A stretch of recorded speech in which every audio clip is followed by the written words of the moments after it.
My firefighter husband called in everyone to save his suicidal first love while our house was on fire. I didn't call my husband. Calmly, I watched my beautifully decorated home burn to the ground. In my past life, he answered my call first and came to save me when I was pregnant. His first love, suffering from depression, jumped from the 18th floor and was unrecognizable. My husband said he didn't regret saving me and our child, and the wedding proceeded as planned, but on the wedding day, he broke my leg and forced me to kneel in front of Bai Yueguang's tombstone. The fire at home wasn't even that big. Qin Yin, you deliberately sent me away, so I didn't get to see her one last time. Lin Lin was so kind, why couldn't it have been you who died instead? He burned me to death again like a madman. When I opened my eyes again, it was the day my house caught fire. This time, if he wants to save the white moonlight, let him go. I've decided to give up. Thick smoke billows.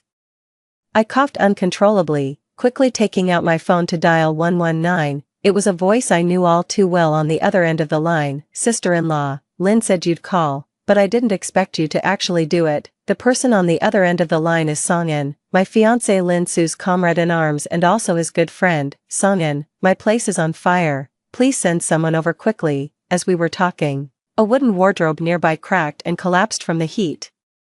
The flaming wood grazed my skin, the searing pain making me gasp and hiss in reflex. In the moment of crisis, Songin spoke in a light tone, completely disregarding what I had said. Sister-in-law, stop acting. Brother Lin told me everything. You must have known he was going to save his first love and got jealous, so you filed a false report. Sister-in-law, to be honest, there's hardly anyone left in the team now. Just stop making a fuss. After all, that's a matter of life and death over there. You and Brother Lin are about to get married, and constantly overthinking things can really hurt your relationship. The fire was getting worse, and I had no patience to listen to Song Yan's sermon anymore, so I hung up the phone. I can't even care about what he might think. Gazing at the house that had held 5 years of memories with Lin Su, I sighed softly and placed my hand on my abdomen. I never expected to be reborn to this moment. In my previous life, this fire also occurred. Back then, I immediately called my fiancé, Lin Su. He rushed over with a group of people to put out the fire, and his first love, Bai Lin Lin, called him over a dozen times, but he didn't hear any of them. Later, we found out that Bai Lin Lin had a depressive episode that day and jumped from the 18th floor. After surviving the ordeal, as I held Lin Su and cried, he said he didn't regret saving me and the baby in my womb. Our wedding took place as planned. I wore the wedding dress I had been dreaming of and married the man I had been with for over 5 years. Full of joy, I thought we were starting a new life, but he hit me with a harsh reality. Lin Su brutally broke my leg, staining my wedding dress with blood, yet he ignored it, driving me to the spot where Bai Lin Lin jumped to her death and forcing me to kneel down to apologize to her. But I truly don't know what I did wrong. Lin Su is my fiancé and the father of the child in my womb. Why did his choice to save me become my fault? But Lin Su couldn't care less about these things. His eyes were bloodshot, like those of a madman who had lost someone deeply beloved. The fire at home wasn't even that big. Qin Yin, you deliberately sent me away, so I didn't even get to see her one last time. If I hadn't seen Lin Lin's diary, I would never have known what a vicious woman you are. Her depression was your doing as well. Lin Lin was so kind, why couldn't it have been you who died instead? I have no idea what he's talking about. But Lin Su is truly insane. Now you can feel what it's like to lose someone you care about. He took a knife and brutally cut out my unborn child, then threw it down from the 18th floor. My heart-wrenching cries failed to evoke even a shred of compassion in him. He dragged me like a dead dog and locked me in a dark room. I begged him to let me go. Questioning what our over 5 years of relationship meant to him, Lin Su remained unmoved, even pouring gasoline in the room. My last memory is of him looking down at me, as if we were not newlyweds but mortal enemies. He took out a lighter and lit the gasoline. The thought of spending 5 years with a vicious woman like you makes me sick. You love using fire to trick me home, don't you? Well, now you can experience what it's really like to burn to death. Chapter 2. Of course, being burned to death is painful. I still can't forget that bone-deep pain, and now, I still face the danger of being burned alive. I thought that not calling Lin Su would prevent me from repeating the mistakes of my past life, but I never expected him to be so ruthless, directly telling his teammates that I was acting. A sharp pain in my lower abdomen comes and goes, as if the child inside me is reminding me just how heartless this man is. I'd been with Lin Su for 5 years. This house was bought 2 years ago as our wedding home. Although it's an old neighborhood and the layout isn't large, I didn't mind. Lin Su and I are both ordinary wage earners. It's already quite difficult to buy a house in the expensive city of A and have a home of our own. I lost my parents at an early age, and all I longed for was a happy family. In moments of deep affection, Lin Su promised me countless times that he would make me happy, and I truly believed him. Every piece of furniture in our home was personally selected by both of us. The flowers planted on the balcony were carefully tended by me. I nurtured it with love, shaping it into the warm haven I had envisioned. Just like these suddenly aging wires, the problems in my relationship with Lin Su had long been there. In every day I thought was steady and smooth, there lay a huge hidden danger. Calmly, I took out that precious photo album. It contained all the photos of Lin Su and me from the past 5 years. He used to joke with me that this album should be passed down for our children to see, but now, in just a second, the paper album was reduced to ashes in the fire. The fire was growing stronger, the flames spreading like a tidal wave, burning the wooden bedroom door, the bed, the curtains, and rushing towards me. At this moment, the only way out seems to be that window. I quickly climbed out, standing on the air conditioner unit, my hands gripping the scorching hot window. I knew the crisis was far from over. This is the 5th floor. Although it wasn't very high, I was heavily pregnant, and if I fell, the outcome was hard to predict. A crowd had already gathered downstairs, all local residents, and at a glance, I recognized several familiar faces, seeing me crawl out of the house. The neighbors downstairs grew anxious. Make sure to hold on tight, don't let go. We called the fire department, even though many of them were just acquaintances. They are so concerned about my safety right now. But Lin Su, who had been with me for over 5 years and nearly 2,000 days, could be so cold. I gave a bitter smile, once again realizing what it means to meet the wrong person.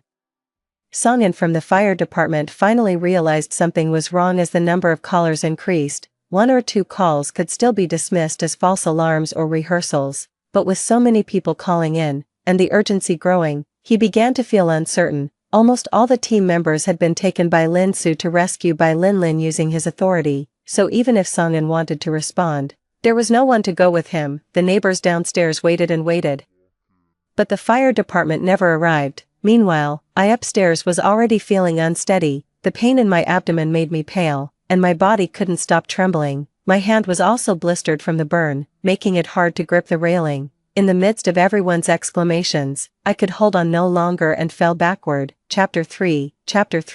In a daze, I suddenly remembered the time when I first started dating Lin Su. We met through a blind date, and we surprisingly clicked right from the first meeting. Neither of us eats spicy food, nor do we like strongly flavored dishes. We both love watching movies and documentaries, and we enjoy keeping plants and pets. I once thought Lin Su and I were a perfect match, and I naively assumed he felt the same way. After all, he had been extremely considerate towards me, even swearing at my deceased parents' grave that he would take care of me for the rest of my life.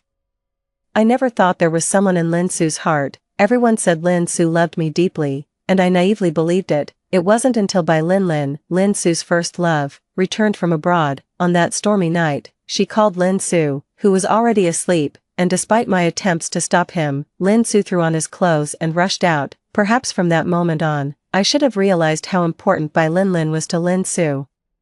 Instead of being swayed by his flimsy explanation that she had depression and believing he was her only support, after all, Lin could have gone to a doctor, taken medication, so what was the point of seeking out someone else's fiancé? Every time it's late at night, alone together, I don't believe she has no other intentions. Lin still added me as a friend through Lin Su's introduction. The two of them became even more defiant, claiming their relationship was completely innocent.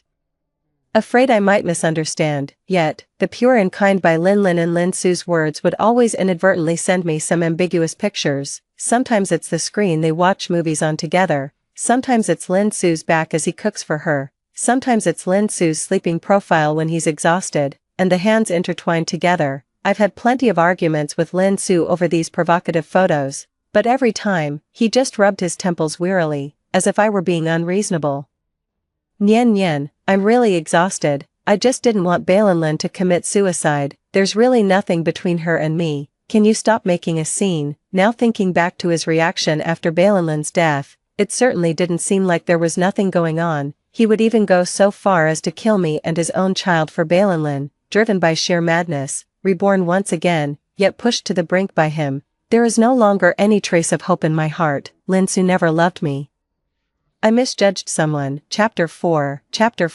I was lucky to survive. When I fell, several kind-hearted neighbors reached out to catch me, preventing me from smashing onto the ground and breaking apart. Nevertheless, despite this, I was pregnant and the impact was still significant. Blood kept flowing from below, and when Songin finally managed to call a few colleagues on leave to come over, this was the scene they witnessed. I was surrounded by people, my face pale, with multiple burns on my body, and the white dress I was wearing had already been stained red in patches, looking quite horrifying. Sister-in-law, he pushed through the crowd, rushing in with a look of panic. How could this be? Brother Lin said you were just acting. The pain in my lower abdomen had drained me of all strength. I gasped for breath, glaring coldly at him. Is your entire fire brigade just taking orders from Lin Su? Whatever he says goes. The neighbors are also cursing. How do you work? So irresponsible. You only arrived after almost an hour. Exactly. With such a big fire, can you really take responsibility if someone actually dies? She's pregnant too. The situation doesn't look good at all. Songin was scolded into silence, knowing he was in the wrong. He kept his head down and didn't even dare to look at me. When the ambulance arrived, he voluntarily followed me to the hospital. Throughout the journey, he kept apologizing to me. I'm really sorry. Sister-in-law, I had no idea this would happen. It's my fault. I trusted Brother Lin too much. The nurse interrupted his rambling. Don't disturb the patient. She's in a bad state. Are you a relative? Songin shook his head, then heard the nurse say, then hurry up and contact a relative. What if they need to sign something later? Songin finally panicked and called Lin Su. The call was quickly answered. Hey, Xiao Song, is something wrong? Probably thinking of letting me listen in. Songin put it on speaker. I instinctively shuddered at the sound of Lin Su's voice. The noise on his end was chaotic, as if a girl was crying. Songin didn't notice and directly told Lin Su about my accident. Brother Lin, there's really a fire here, and your sister-in-law jumped off the building. She's being rushed to the hospital now. Hurry over, you might need to sign something later. He didn't expect Lin Su to let out a contemptuous chuckle after hearing what he said.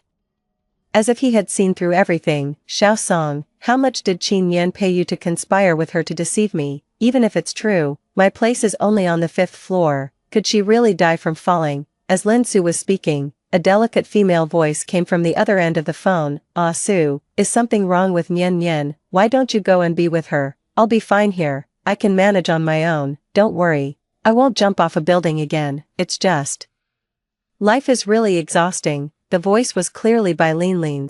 Lin Su didn't even hang up the phone and quickly comforted her. Qin Yan is just pretending. What could possibly happen to her? Good girl, Lin, don't overthink it. I'm not going anywhere. I'm here with you, okay? His tone was as gentle as if he were soothing a child. Hearing that, I only felt disgusted. He always believed whatever Bai Lin said.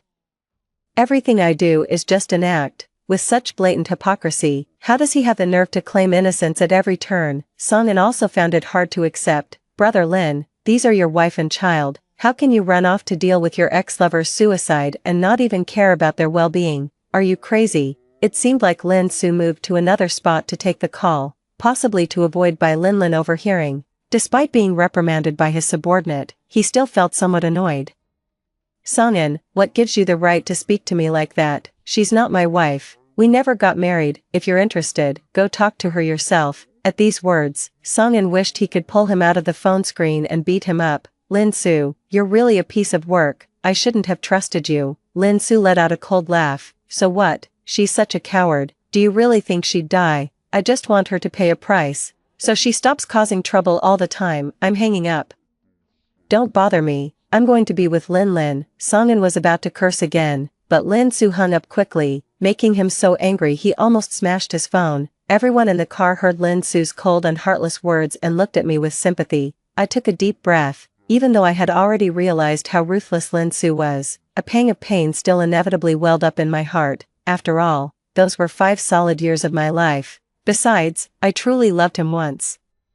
Even ready to build a family with him, I gently touched my abdomen. Perhaps it's the bond between mother and child, but the intense pain seems to have subsided. However, the medical staff's faces are growing paler. The patient's blood pressure is dropping. quickly, prepare for resuscitation. Chapter 5. Chapter 5. When I opened my eyes again, it felt like a lifetime had passed. I stared at the spotless white ceiling for a long time before I remembered what had happened.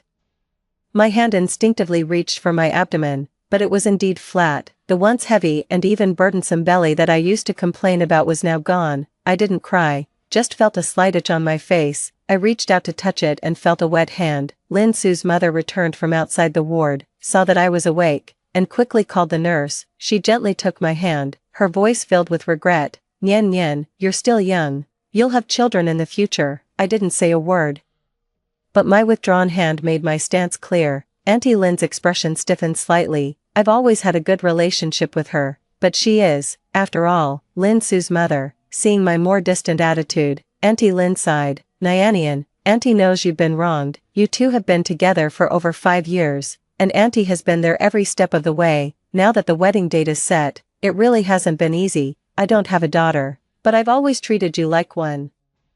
This kind of thing wasn't what we wanted. This time, Sue went too far. When he comes over, Auntie will make sure he apologizes to you properly." "Okay." I remained silent, just staring fixedly at the ceiling. After a long time, I finally spoke. "Auntie, you always say you treat me like your daughter. If you really had a daughter and she encountered something like this, would you forgive that man? If my parents were still alive and knew what Lin Su did to me, they definitely wouldn't forgive him either. Auntie, do you understand?" I was very straightforward, and Auntie Lin froze, not knowing how to respond. To be fair, if she really had a daughter, she probably wouldn't continue to persuade her daughter to be with someone like her son. Ignoring his girlfriend and child, he ran off to take care of his first love. Not a trace of it even now, thinking about Lin Su's actions. Aunt Lin was furious and took out her phone to call him again. "Where are you? Didn't I tell you to come to the hospital because Nyen Nyen got into trouble?" Lin Su casually replied. Lin hurt her foot, so I'm taking her to get checked. Qin Nyen isn't dying, so why the rush? His attitude left Aunt Lin fuming with anger. "Qin Nyen had a miscarriage. How can you still have the heart to be with someone else? Get over here right now." "A miscarriage? How could she have a miscarriage? Mom, don't joke around." Lin Su seemed to find something very amusing. "Alright, Mom. I'll come over later. First Songyan, then you. I have no idea what Qin Nyen has been feeding you," he muttered and hung up the phone. An hour later, I finally saw him. Just behind him, there was another person following. Who else could it be but Balanlin? Balanlin was wearing a pink floral dress. The moment she saw me, she flinched like a startled bird and hid behind Lin Su. "Ah Su, her eyes are so scary." Lin Su immediately acted like a protector, glaring at me fiercely. "Qin Nyen, how many times have I told you, Lin is a patient. Can you stop picking on her?" Chapter 6. Chapter 6. I was almost laughing out of anger. Lin's aunt was also a bit angry with herself for having given birth to such a blind and heartless son, and she slapped Lin Su on the head. "What did Nyen Nyen do? She's still lying in bed. You accused her without even knowing the facts. Don't you know she just had a miscarriage and is extremely weak right now?" Lin Su hadn't spoken yet, just looked at me in surprise. Lin was getting restless. "What, miscarriage? Did Nyen Nyen really have a miscarriage? It's all my fault. If I hadn't gotten this illness, Nyen Nyen wouldn't have suffered like this." Her eyes welled up, and the tears came instantly. I can't help but admire Balanlin's acting skills. If those high-paid flow stars could act like this, many TV dramas wouldn't be so heavily criticized. But some men probably just like this kind of vulnerable, protective vibe. I saw Lin Su wavering again, and it didn't surprise me at all. He didn't consider my feelings. Instead, he comforted Balanlin. "How can this be your fault? The miscarriage was due to her own carelessness. Besides, if it weren't for her causing you to develop depression, you wouldn't have repeatedly tried to harm yourself. In the end, this outcome is entirely her own doing." I let out a cold laugh, almost forgetting about this incident in my past life. Lin Su claimed to have seen in Balanlin's diary that I was the one who made her depressed. I just can't figure out how I could have caused her depression when I didn't even know her before I got together with Lin Su. Hearing my voice, Lin Su frowned and walked up to me as if he was doing me a favor. "Alright, you did get a bit wrong this time, but is it really necessary? You owe Lin anyway. What's the big deal about having a miscarriage? You can just get pregnant again. Why did you call me over?" I gently moved my wrist. "Lin Su, can you come closer? I have something I'd like to discuss with you." Lin Su gave me a puzzled look and leaned in slowly. As that face drew closer, I mustered all the strength I could and slapped him hard. Snap, the crisp sound of a slap echoed, and the ward fell into a deathly silence. Lin Su's face was slapped to the side by me, staring at me in disbelief. He seemed to have never expected that I would be so without mercy to him. For a moment longer, our eyes met, and Lin Su's pupils trembled. The love and anticipation I once felt for him have vanished without a trace. Now, looking at him feels no different than looking at a stranger. Lin Su, we're breaking up. Chapter 7. Chapter 7. Lin Su instinctively wanted to make amends, but as the words reached his lips, he laughed instead. Qin Yin, is this another one of your new tricks? You think I would never break up with you, don't you? Let me tell you, playing hard to get doesn't work on me. My gaze grew colder. Lin Su is very confident. Indeed, I once gave him the confidence to stand tall. Every time we argued over Bai Linlin, I would eventually compromise because I couldn't bear the thought of breaking up. But he forgot that I compromised because I loved him and the child in my womb. I compromised because I wanted a happy family, but now, the child is gone, a happy family is impossible, and I don't love him anymore. Why should I continue to compromise? Think whatever you want. We never got married anyway, the house was bought together, and the renovation costs were split equally. Remember to refund me my share. Handle the wedding cancellation yourself, I'll send you their WeChat later. After saying those words, I noticed a hint of joy on Bailinlin's face, who was standing behind Lin Su, but Lin Su, unaware of her presence, still stubbornly protested. What do you mean? Are you really breaking up with me over this? Is this the first day you know what I do? I just didn't want to see a life disappear like that, so I helped Linlin a bit more. Why are you being so aggressive? After scolding me again, Lin Su took a deep breath. Alright, since your child is gone, consider it an apology to Linlin. I promise to keep my distance from her from now on. Okay, this can be Lin Su making a concession to me. After all, we've argued so many times, but this is indeed the first time he said he'll keep his distance from Bai Linlin. Bai Linlin's face fell as the smug smile faded. She frowned, ready to act, but froze when she met my knowing, half-amused expression. I slowly spoke. Lin Su, you might be mistaken about one thing. I don't have a habit of recycling trash. Moreover, since you say I owe Bai Linlin so many apologies, I'd like to ask you, what exactly have I done? Lin Su was caught off guard by my question, and then a cold glint flashed in his eyes. Didn't you investigate Linlin after we got together? Wasn't it you who sent those emails, causing her classmates abroad to bully her? If it weren't for you, how could she have developed depression from being bullied?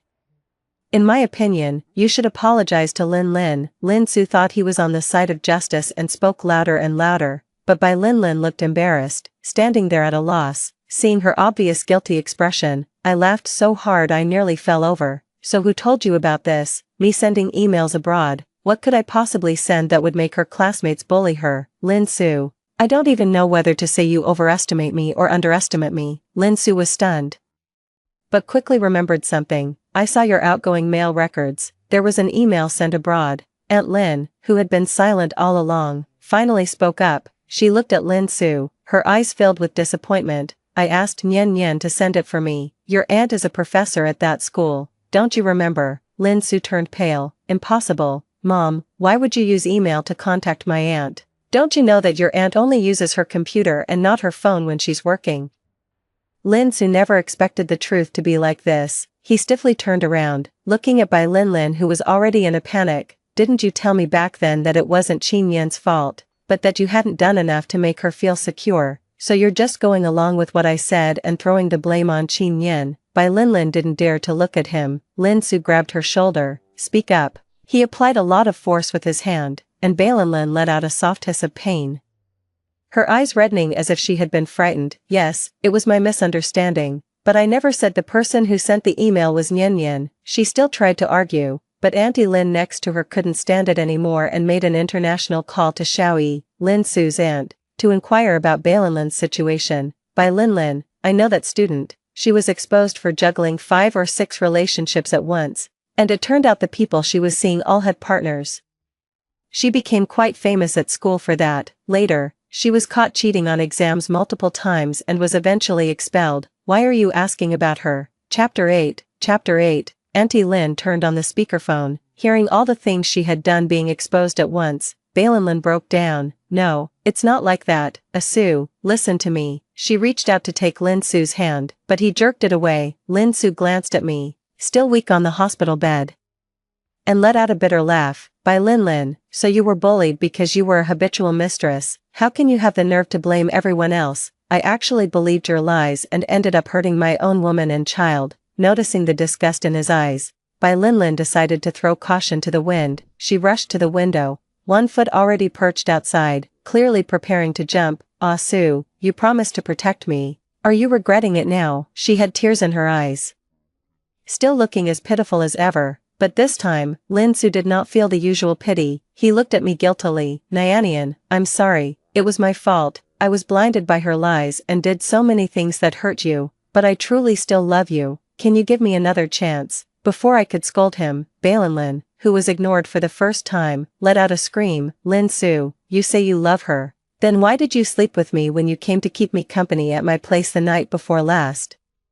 Aren't you cheap? Lin Su's pupils dilated in shock, never expecting her to suddenly expose his past. Just as he was flustered and trying to explain to me, he saw that I was calm, as if I was not at all surprised. I raised an eyebrow, my tone sarcastic. You think I don't know? Your pure and kind Lin always sends me photos every time. I've told you that before. Lin Su widened his eyes. In the past, he was ambiguous with Bai Lin under the guise of care, but after the truth was revealed, he could no longer claim to have been deceived. Under my mocking gaze and Aunt Lin's disappointed eyes, Lin Su knew that his pretense had completely failed. He was nailed to the pillar of shame, embarrassed and furious.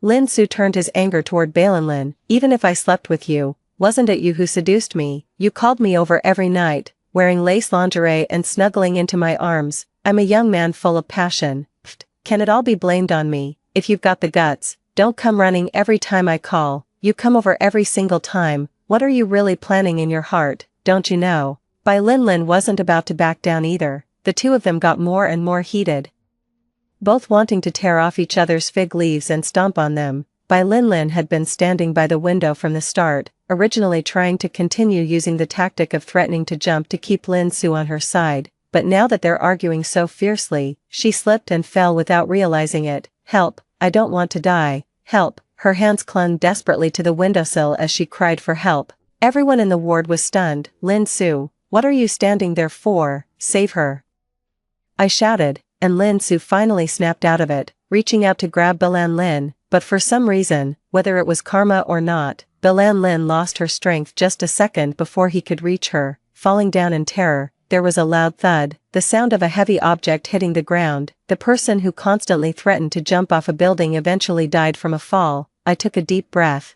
feeling neither relieved nor regretful. Chapter 9.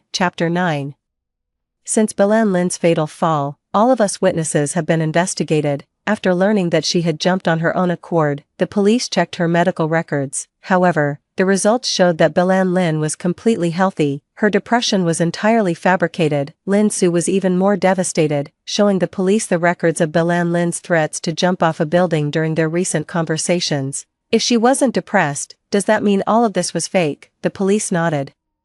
From my and Aunt Lin's descriptions, they seemed to have a clear understanding of the relationships between us all. If Lin Su hadn't done something so outrageous, they might have felt a bit of sympathy for him being deceived, but now, he really had it coming. Since there were no surveillance cameras in the ward, there was no way to prove Lin Su's innocence. Balinlin's parents hounded him for a long time, even demanding a whopping 5 million in compensation. The two families had been causing quite a stir for a long time. By the time Lin Su finally dealt with all those messy issues, I had already quietly checked out of the hospital on my own. When he called, I was already on the high-speed train heading to another city. Nyen, where are you? I gazed out the window at the scenery, my tone calm. Does it have anything to do with you, Lin Su? We've already broken up. Lin Su was getting anxious. No, please don't break up. Nyen.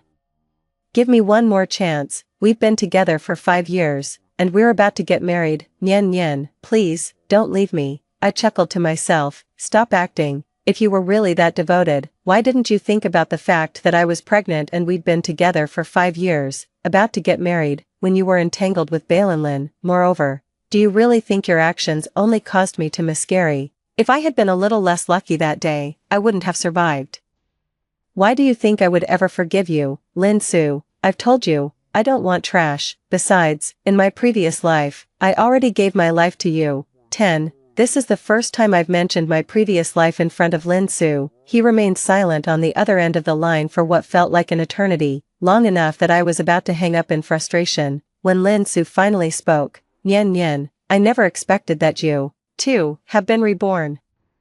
There are quite a few things you didn't expect. I let out a cold laugh, and just before hanging up, I heard him whisper an apologetic "I'm sorry, sorry." Those are the most useless 3 words ever. He hurt my baby and took another life from me. Thinking these flimsy 3 words could earn forgiveness, dream on. After learning that I too was reborn, Lin Su stopped bothering me. However, he didn't have the energy to bother me anymore.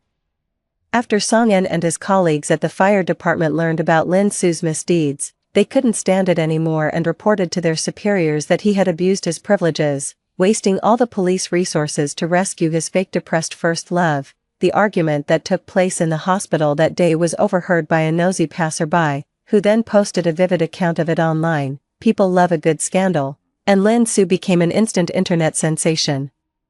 But everyone is just cursing him, that's all. Due to online public opinion, the leader who originally appreciated Lin Su and only planned to give him a suspension was forced to fire him and record a serious reprimand. He can no longer strut around in that uniform, acting like a big shot and doing nothing worthwhile. I haven't been held back by these past events. After receiving half the money from the house, I returned to my hometown and opened a small dessert shop.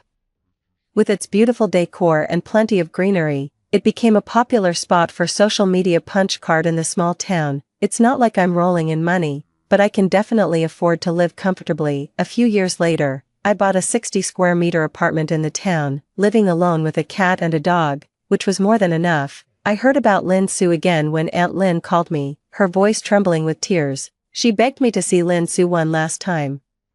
It turned out that after losing his job and breaking up with me, Lin Su had become completely lost. He developed severe depression, locking himself at home every day, drinking himself into a stupor. A week ago, Auntie Lin and Uncle Lin dragged him out for a medical checkup. Due to long periods of irregular sleep and heavy drinking, Lin Su, who was only in his 30s, was diagnosed with terminal liver cancer, perhaps feeling that living was a burden, or maybe for some other reason.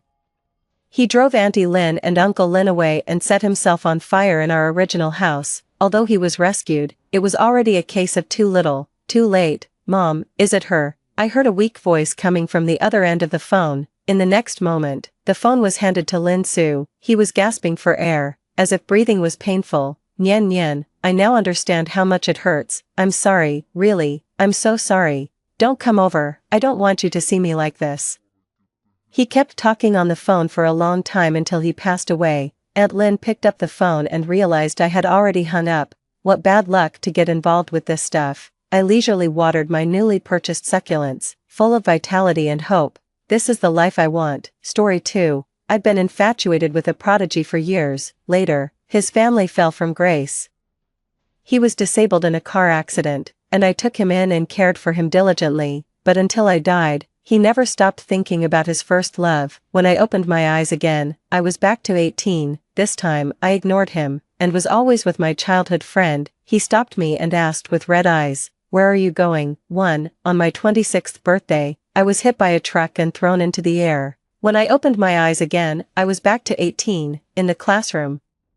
Classmates were excitedly discussing the transfer student. I heard he's the school's top student from the neighboring private high school, and he came here to rebel against his family. That private high school, the one that costs 300,000 yuan a year. Yes, they're all rich kids. The door suddenly opened, and the conversation immediately stopped. A girl whispered in surprise, "I know, as long as I lift my head, I can see the sunlight shining on the boy's short hair." Just one glance, and I was completely lost to him. Back then, the homeroom teacher smiled and said, "Everyone, be quiet, please introduce yourself, new student." The familiar voice I had expected did not come. I lifted my head. He looked from afar, across the crowd. We locked eyes. I was stunned for a moment, then quickly looked away. Seeing that he didn't speak, the homeroom teacher urged again. He suddenly took a step forward and walked straight towards me. "Sue, classmate." My heart jumped suddenly.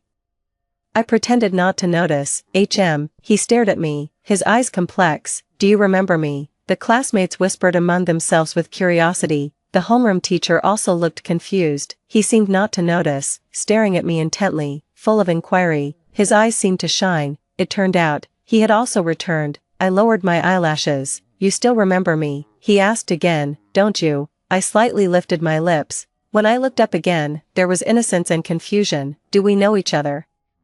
That light suddenly went out, too. Song Youngyu seemed to be trying to find me. "That's right, it's me from the past life." He chose to sit in the empty seat behind me. My deskmate Tao Tao whispered, "Sun Yen, do you really not know Song Youngyu?" I shook my head. "But, he seems to be looking at you all the time." "I know," but I pretended not to see him and continued to listen to the class and read normally. At this moment, he must be very confused. The girl who once had a long-term crush on him, who never left him even when his family fell into hardship and he lost his legs, why is she now so cold towards him in this life? Tao Tao whispered again, "Does he like you?" The so-called instant love at first sight. I let out a cold laugh. "That's impossible. The one who is loved loses admiration and falls from the pedestal. He probably just couldn't accept it. Now he has everything again, legs, family, wealth. These are far more important than me. Not long after, his eyes will leave me and focus on something more important." After class, several girls surrounded Song Yanyu. "Song classmate, let's add WeChat.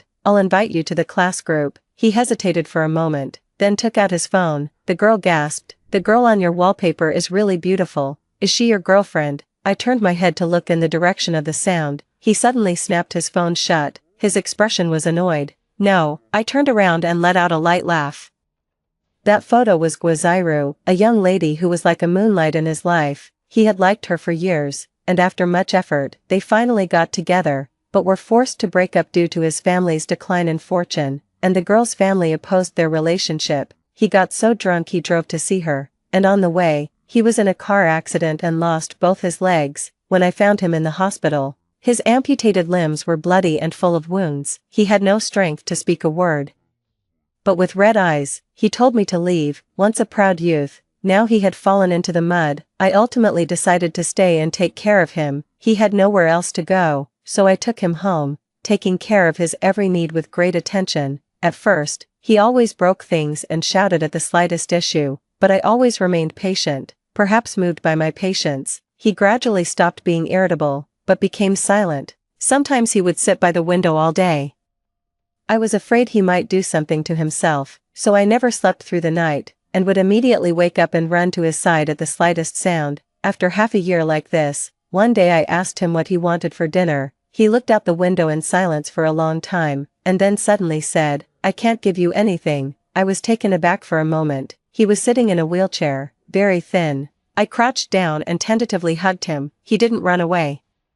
"I don't need anything from you." I rested my chin on his shoulder. "You being by my side is enough." He stiffened for a moment. A warm sensation soaked through the clothes and landed on my shoulder. At that time, I naively thought that he probably really felt my sincerity, until Guaziru appeared again. 3. Song Yanyu, there's someone looking for you outside. A shout interrupted my thoughts. Outside the classroom, a slender girl in a white dress was standing. My chest suddenly sank. It was none other than Guaziru. In the previous life, she heard that Song Yanyu had transferred schools and came specially to advise him not to quarrel with his family. Her tone was gentle, and her behavior was dignified. At that time, I saw the two of them as a perfect match and felt inferior. Song Yanyu responded to the classmate who delivered the message in an annoyed manner. "Tell her to come back after school." I was a bit surprised. After school, as I was packing my things to leave, I was suddenly stopped by Song Yanyu. "I'm looking for someone. She looks a lot like you." I looked at him, completely puzzled. "I really don't know you." He stood there in shock. Song Yanyu would never have imagined that one day, I would no longer like him. Completely, no longer like him. The day I was hit by a truck was my 26th birthday. My soul floated in the sky. My mind wasn't "I don't want to die," but "what will happen to Song Yanyu after I die?" So I used all my strength to fly home in the rain, just wanting to see him one last time. But at home, I saw Guaziru. I didn't know when they got in touch, but Song Yanyu was sitting in front of her, his face full of peace and tenderness. They spoke of the past's beauty, occasionally smiling at each other. That was a kind of understanding we never had. Finally, Guaziru mentioned me. "Sun Yan might not be as innocent as you think. She knows you are the sole heir to your uncle's fortune, And she brought you here possibly. She stopped there. I was floating in the air, shaking my head desperately. No, I don't know. From the beginning, my efforts were only because of love. Song Yanyu remained silent for a long time. I see. I floated in front of him, trying to make him sense me, but the next second, Guaziru lowered her head and kissed him. He didn't move away. I clutched my chest and screamed wildly. It was raining heavily outside. They couldn't hear me. My head felt like it was splitting apart, and before my consciousness faded, there was only one thought: I will never like him again. I hate him. I walked out of the school gate and saw Guaziru. She looked inside and saw Song Yanyu following behind, then ran forward to meet him. Yanyu, don't quarrel with your family anymore. You don't need to persuade me. The sound of the two people talking came from behind. I lowered my head and walked away quickly, but I bumped into someone. Sun Yen, right, a sinister voice said. I looked up and saw a familiar face, Yen Sini from class 6. Behind her stood two tall and strong boys who looked like they were looking for trouble. That's when I suddenly remembered, in a previous life, I caught her smoking in the restroom, and not long after, she was punished by the grade director. She believed I had reported her, and she bullied me for several months. One evening, I was beaten up badly, and Song Yanyu arrived like a savior, kicking over all the bullies. He looked at them lazily, speaking carelessly. If I see them again, I'll beat them each time. At that moment, the feelings of infatuation burst to the surface. Many years later, when I was taking care of him with leg disabilities, I mentioned this incident, and he took a long time to recall it. They were unlucky. That day I was in a bad mood. He said it in one sentence. Brushing it aside, I fell silent. It turned out that the innocent feelings I had carefully preserved for so long were just a small effort to him. Why aren't you talking? Yen Sini pushed me hard. You were quick to report, weren't you? I looked up and said, it wasn't me. She was stunned, then angrily grabbed my collar. Only you saw it, and you still say it's not you. In my previous life, I was timid and afraid, and I didn't dare to tell anyone when I was bullied, but now, I've already died once, and I won't be afraid of anyone anymore. I suddenly pulled away from her. Go away. What did you say? I stared into her eyes. Word by word, I said, go away. Around me were classmates going home, and Yen Sini couldn't bear the embarrassment. She raised her hand and slapped me. Slap, a sharp sound, and everyone turned to look. Without thinking, I immediately slapped her back. She covered her cheek, looking in disbelief. Hold her down. Two boys behind her were about to step forward when suddenly they were kicked to the ground by a flying figure. The person pinned them to the ground and beat them relentlessly with punches. Everyone was stunned, including me. Guaziru screamed, Yanyu, stop fighting, but he was like a madman, continuing until the person was bleeding from the head. He slowly got up and walked toward me step by step, pulling out a pitiful smile. I won't let anyone hurt you. I took a step back. He suddenly came to his senses, his eyelashes trembling. Are you afraid of me? He suddenly grabbed my hand. You said, I'm enough for you. Do you remember? I shook him off forcefully. I looked at him with an extremely cold gaze. Crazy person. 5. The story of the transfer student fighting for love spread quickly throughout the school. I instantly became a celebrity. From that day on, Song Yanyu changed his strategy. He no longer asked me repeatedly if I remembered, but instead showed me excessive care. A spoiled young master, who brought me breakfast every day, fetched hot water, took over all my cleaning duties, and followed me after school to make sure I got home safely. My deskmate Tao Tao excitedly advised me, Song Yanyu has done so much for you, aren't you moved? I smiled and said, that many. Tao Tao was stunned. In my past life, I had liked Song Yanyu for 8 years.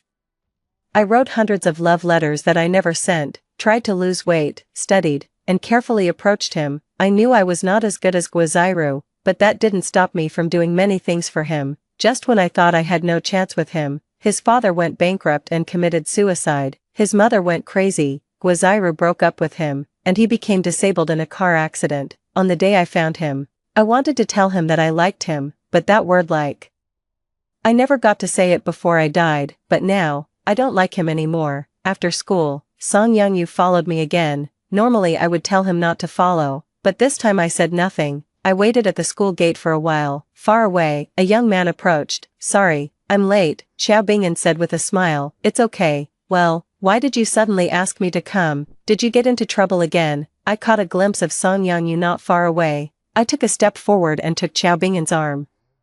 No, I just thought we were childhood friends, And it's been a while since we last saw each other, so let's have a meal together. Xiao Bingyan was surprised, then laughed and ruffled my head. At least you have some conscience. I laughed along and was about to leave with him when someone suddenly rushed forward and blocked our way. Song Yangyu stared fiercely at Xiao Bingyan, then tightly at me, his eyes red. Sun Yan, he whispered my name, his voice trembling.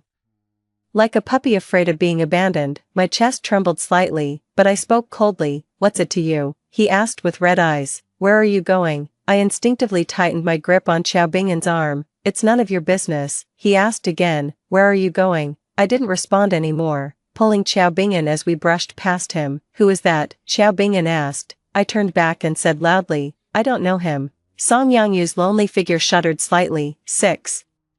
Song Yangyu didn't follow us anymore. I and Xiao Bingyan went to a noodle shop we often went to before. All the way there, I kept talking, trying to make him forget the incident just now. But not long after we sat down, Xiao Bingyan stared at me and said, that person just now, you know him, don't you? I paused for a moment. Ah, our class transfer student, like you. No, are you sure? Xiao Bingyan said carelessly. His eyes looked like they had lost something most important. I paused in my actions. I thought again about those red eyes. Actually, he once looked at me like that. I had been taking care of him at home all along, but in the end, my mom found out. My dad passed away when I was very young, and my mom raised me, so when she found out, she immediately called me, looking very shocked and disappointed. Nian Nian, this is such a big matter, why didn't you discuss it with me, as a girl? How can you take care of a disabled person at that time? I had multiple jobs to make money, but I didn't want her to worry, so I lied. His parents left him some money. I'm just helping to take care of him. That's not good either. How can an unmarried girl take care of him? You should also quit your job and go back to the hometown. Seeing my mother's determined attitude, I had to pretend to agree first, thinking of explaining it to her in person and finding a reason to come back. So during that time, I started packing my luggage to go back to the hometown. Song Yangyu saw it but didn't ask anything, but he seemed to have sensed something, and those few days he was unusually quiet and gentle. On the day of leaving, I lied to Song Yangyu and said I had to go on a business trip for a few days. He hummed. When I turned to open the door, he suddenly asked in a low voice, will you come back? My heart skipped a beat, and I turned back to look at him. He was sitting by the window, his thin face without a trace of color, as if he would vanish with the wind if he stayed away for too long. Yes, I nodded forcefully. That time when I went home, I had a hard time convincing my mom. I told her about my long-time infatuation with Song Yangyu and how special he was to me. Actually, it wasn't because I wanted to be with him, but because I didn't want to see the boy I once liked so much fall into the deepest pit of mud, without anyone to take care of him. Mom listened quietly. Finally, I said, when he gets used to the prosthetic and can take care of himself, I will leave. Mom agreed. I booked a train ticket that night and went back. It was already early morning when I arrived at the station. It was drizzling, and I pulled my coat tight as I hurried back. I thought Song Yangyu had already gone to sleep, so I carefully opened the door. The moment I turned on the light, I froze. He was sitting by the window, in the exact same posture as when I left. If it weren't for the fact that he was asleep with his eyes closed, I would have thought that he had been sitting there without moving since I left. Song Yangyu. I called his name softly. He slowly opened his eyes. After a moment of confusion and daze, he saw me. Sun Yan, he murmured my name. The next moment, he looked at me and suddenly his eyes were red, like a lost puppy. You're finally back. My chest ached for a moment. I ran over without even taking off my coat. My hair still had a damp feel, and I crouched in front of him, speaking softly. I'm sorry, I'm a bit late. He suddenly hugged me. I momentarily forgot to breathe. This hug was not warm, it carried the chill of rain, but my breath became hot. My mind became confused, so confused that when Song Yangyu kissed me, I only felt that his lips seemed a bit cold. He kissed me, on this rainy night of reuniting after a long separation, so when I saw him accept Guiziru's kiss, I didn't understand. What kind of feelings did he have when he kissed me, and what kind of thoughts did he have when he kissed another woman not long after kissing me? Maybe it's always been my self-inflicted infatuation, from the beginning to the end. I never had a place in his heart. 7. Under Xiao Bingyan's questioning, I admitted that Song Yangyu was harassing me. You don't like him at all? Xiao Bingyan asked. No, I don't like him at all. Xiao Bingyan nodded. After dinner, He dropped me off at the entrance of the residential area. Because I came to study in the city from high school, I have always been staying at my uncle's house. Before school ended, I had already called my uncle to tell him I would be back a bit later, but when I got home, my aunt still spoke in a sarcastic way. "She's in senior year. Who's a proper girl staying out so late?" My uncle scolded her. "Speak quietly." She looked uninterested. "Did I say something wrong?" Jiarue saw her leaving with that guy from the Chow family. I looked at my cousin, who was acting as if nothing had happened. "Since I moved in with them, he has been targeting me all along. He and Yenseni are in the same class. In the past life, he had often planned with Yenseni to bully me." I silently went back to my room. I turned on my phone and found a voice message from my mom. "Nyen Nyen, have you been under a lot of pressure lately?" My heart skipped a beat. Auntie probably already complained to my mom. I paused for a moment and replied, "No, everything is fine." My mom replied immediately, "That's good. If there's anything, remember to tell me. Mom will always support you." I stared at the screen, and my vision suddenly blurred. If I had left after Song Yangyu could take care of himself as I had promised, I probably wouldn't have been hit by a truck at the crossroads on my 26th birthday after arguing with him and running out in the rain in a huff. What did we argue about that day? He found a love letter I had written to him when I was 18. He asked me, "Has this feeling expired?" I stared at his thin figure, dazed for 2 seconds. He probably misunderstood what I meant. He let out a cold laugh. "I'm just a failure. You have the chance to pursue your own happiness. Don't waste it on me." "You misunderstood." "I'm not." "Misunderstand what?" "That I brought you here to take care of you because I like you, that I want to be with you. I really don't have that selfish thought of taking advantage. I'm taking care of you just because." Pitying me, he laughed coldly. "It's just because you feel sorry for me. If you don't want to be with me, don't say it so hypocritically." I looked at him in disbelief. So much time spent together and the effort put in. The result was just as one sentence, hollow and pretentious. I ran out of the house with tears on my face. It was raining outside, and I walked around the street again and again. When I passed by a cake shop, I suddenly remembered that today was my birthday. This morning, Xiao Bingyan had sent me a birthday wish, asking when we could have a meal together. I didn't reply. At this moment, my mom suddenly called. I hurriedly answered the phone. "Nyen Nyen, happy birthday. After today, you'll be 26. Did you order a cake?" I stared at the exquisite cake behind the glass display case. "Ordered, Doraemon's, a big one." "Is that so?" Mom asked with a smile. "Is it for your friends?" I held back my tears. "Yes, they prepared a lot of gifts for me." Mom hesitated for a moment. "Did you cry?" "I'm happy. I don't want to talk about it anymore. We're going to cut the cake." I quickly hung up the phone. The cake shop employee happened to approach. "Miss, do you need to buy a cake?" I shook my head, turn and walk away quickly. The rain was getting heavier and heavier.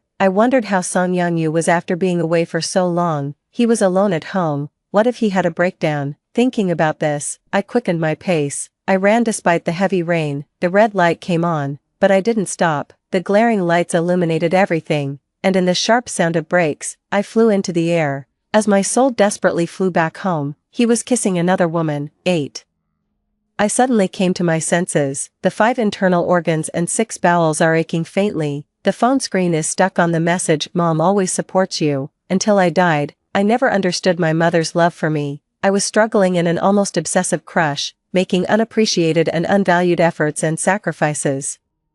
In the end, I had nothing. In this second life, I will never make the same mistakes again. The next day, Song Yangyu didn't come to school. For several days in a row, he didn't show up. Tao Tao asked me, "Sun Yen, do you know what's wrong with Song Yangyu?" I was indifferent. "I don't know." "Don't you worry at all. It's none of my business." She was speechless from my retort. At the same time, my cousin Li Jiarue seemed to have some trouble. He came home very late with a face full of bruises.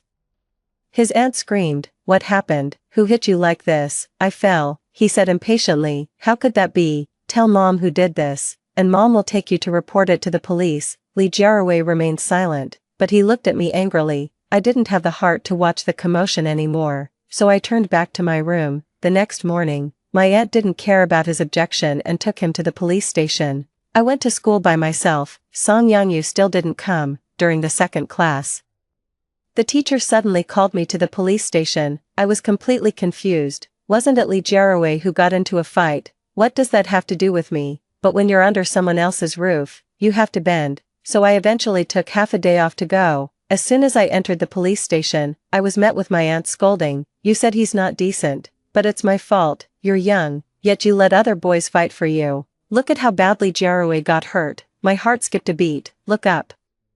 On the corridor bench sat Yensini and Song Yangyu, whom I hadn't seen for several days. I immediately understood what was going on. It was probably the two of them plotting how to take revenge on me. And Song Yangyu overheard, "I was bound to get beaten up. It's got nothing to do with me." I coldly replied. Auntie was furious. "What did you say?" I turned to leave. She grabbed me by the arm. "You little slut. Thinking you can get away with this? You think you have any face at all?" I said, "It's none of my business." A sharp sound of pap, my cheek turned to the side, burning with pain. After several seconds of silence, Song Yangyu suddenly rushed forward, but he was stopped by several police officers on the way. He pointed at his aunt and shouted loudly, "Try to touch her again." His aunt shuddered. She replied nervously, "I'm scared of you." At that moment, Yensini and Song Yangyu's parents arrived. The one who claimed Song Yangyu was a young and elegant woman.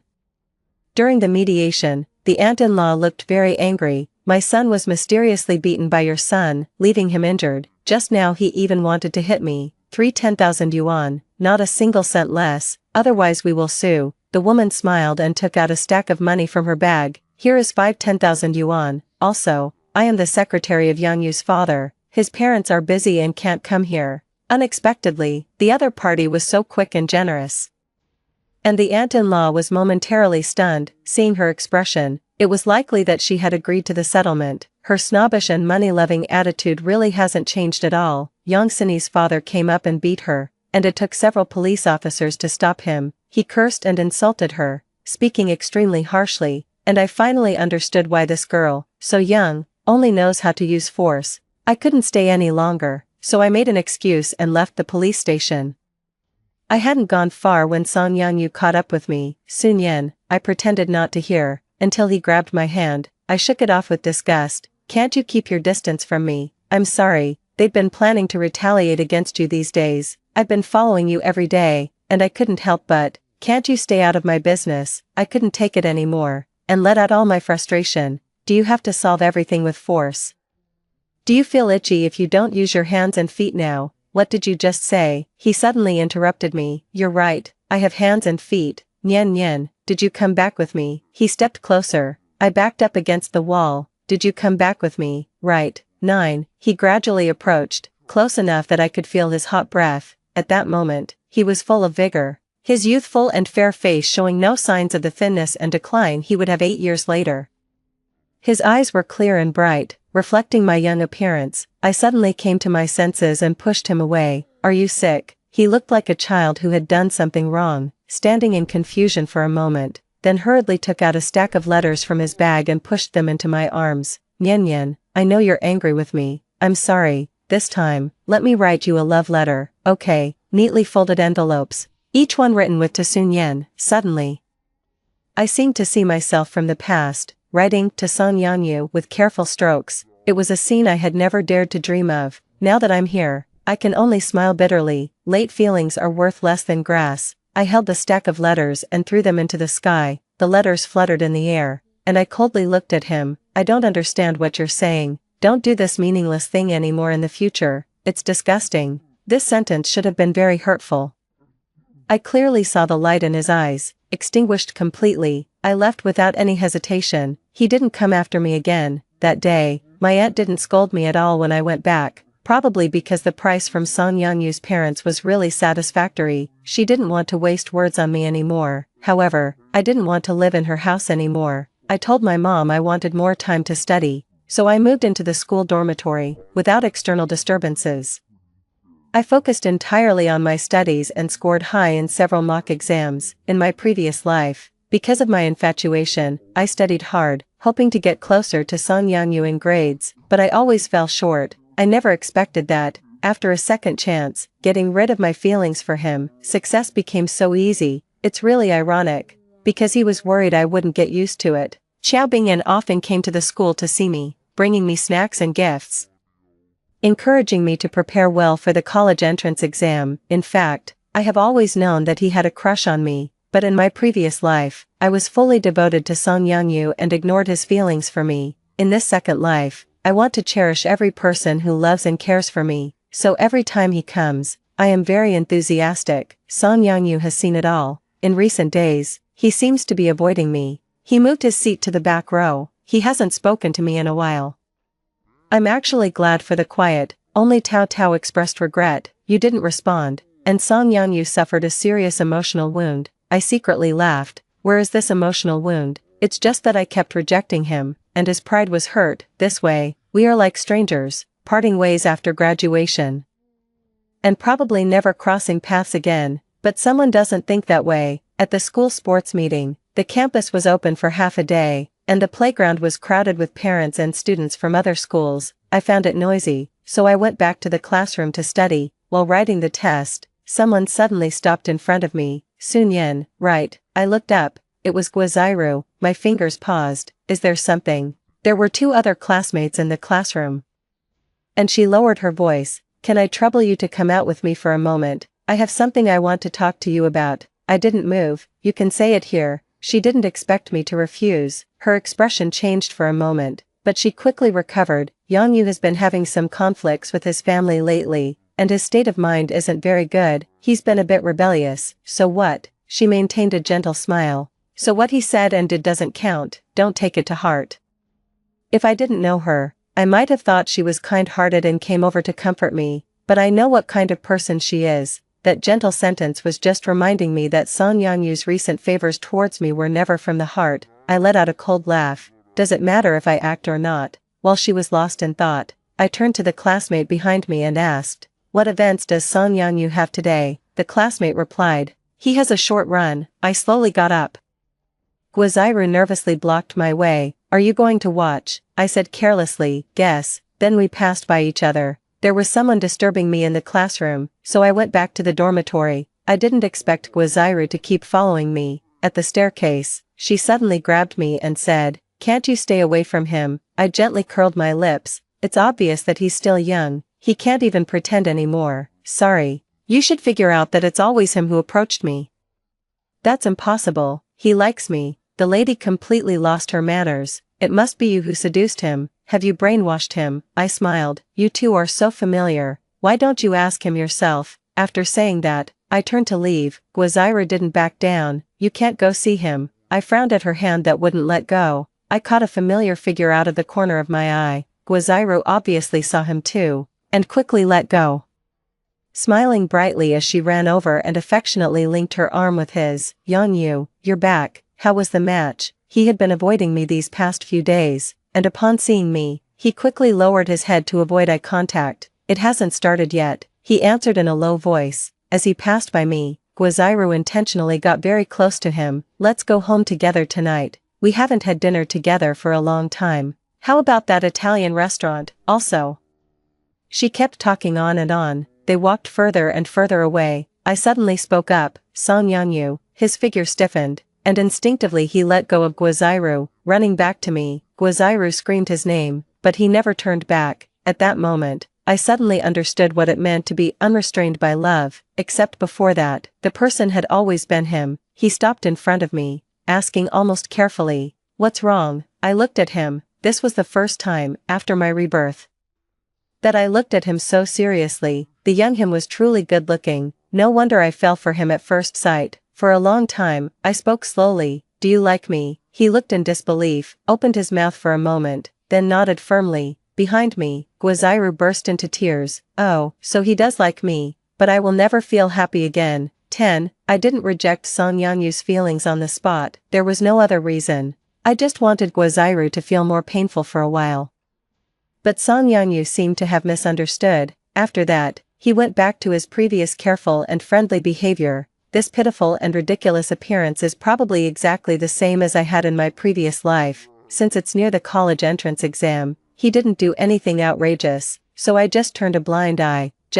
An unexpected person came to find me at this time, under the guidance of the teacher. I met the mother of Song Yangyu in the office. This woman, who didn't have time to step in even when her son was fighting, came to find me at this time. In my previous life, I saw her twice in the mental hospital, and she was crazy then, completely different from her current elegant and noble appearance. She was sitting on the sofa sipping tea. When I came in, she gestured for me to sit, as if the school was her own home. It makes sense. I heard that since Song Yangyu transferred to the school, his family has donated a lot of money to the school.